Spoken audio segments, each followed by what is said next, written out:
അസ്സലാമു അലൈക്കും.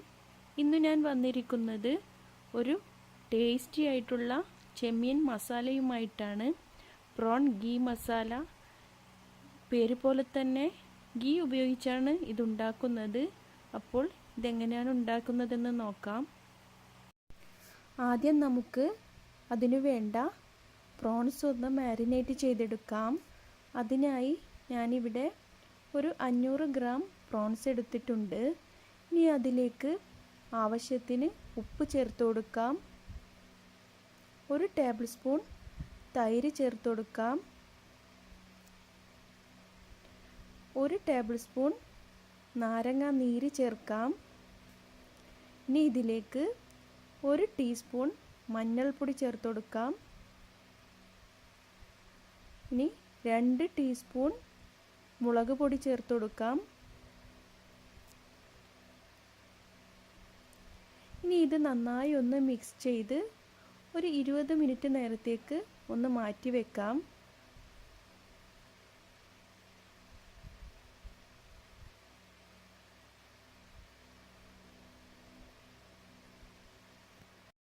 ഇനി നമുക്ക് ഇതിനു വേണ്ട മസാല തയ്യാറാക്കിയെടുക്കാം. അതിനായി ഒരു പാൻ ഗ്യാസ് സ്റ്റൗവിൽ വെച്ച് അതിലേക്ക് 2 ടേബിൾ സ്പൂൺ നെയ്യ് ചേർത്ത് കൊടുക്കാം.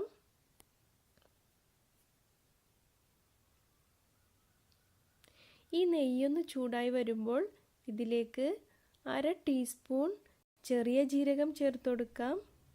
ഒരു ചെറിയ പീസ് പട്ടയും കൂടി ചേർക്കാം. ഇത് നല്ലൊരു ഫ്ലേവർ ഉണ്ടാക്കാൻ സഹായിക്കും. ഇനി ഇതിലേക്ക് 2 സവാള നീളത്തിൽ അരിഞ്ഞത് ചേർത്ത് കൊടുക്കാം. ഒരു പച്ചമുളകും കൂടി ചേർക്കാം. പച്ചമുളക് ഓരോരുത്തരുടെയും എരിവിനനുസരിച്ച് ചേർത്താൽ മതി. ഞാനിവിടെ 1 ചേർക്കുന്നുള്ളൂ.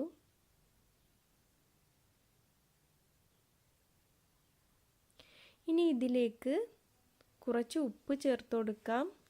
ഉപ്പ് നേരത്തെ പ്രോൺസിൽ ചേർത്തിട്ടുണ്ടായിരുന്നു, അതുകൊണ്ട് കുറച്ച് ചേർത്താൽ മതി. ഇനി ഇതൊന്ന് വഴറ്റിയെടുക്കാം.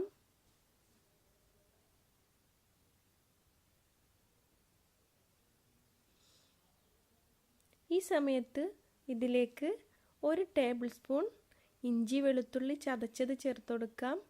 കുറച്ച് കറിവേപ്പിലയും കൂടി ചേർക്കാം. ഇനി ഇത് നന്നായി ഒന്ന് വഴറ്റിയെടുക്കാം.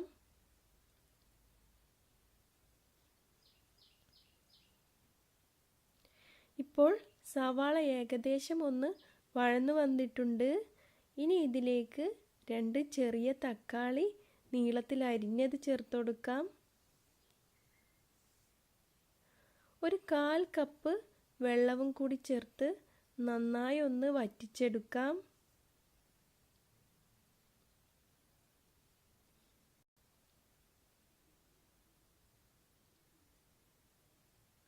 വെള്ളം നന്നായി വറ്റി വന്നിട്ടുണ്ട്. ഇനി ഇതിലേക്ക് നേരത്തെ തയ്യാറാക്കി വെച്ച പ്രോൺസ് ചേർത്ത് കൊടുക്കാം.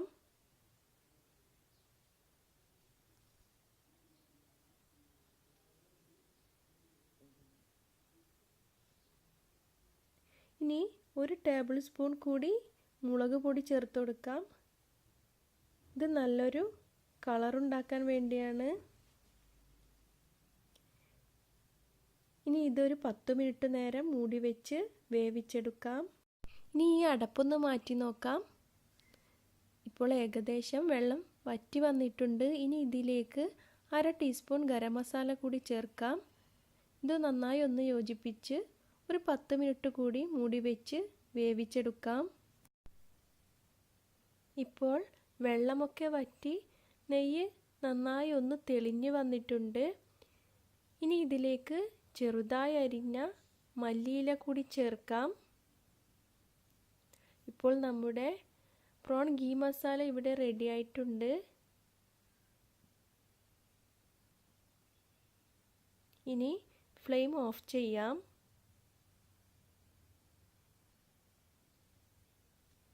അപ്പോൾ നമ്മുടെ നല്ല ടേസ്റ്റി ആയിട്ടുള്ള പ്രോൺ ഗീ മസാല ഇവിടെ റെഡി ആയിട്ടുണ്ട്. ഇതെല്ലാവരും ഒന്ന് ട്രൈ ചെയ്ത് നോക്കി അഭിപ്രായങ്ങൾ അറിയിക്കുക.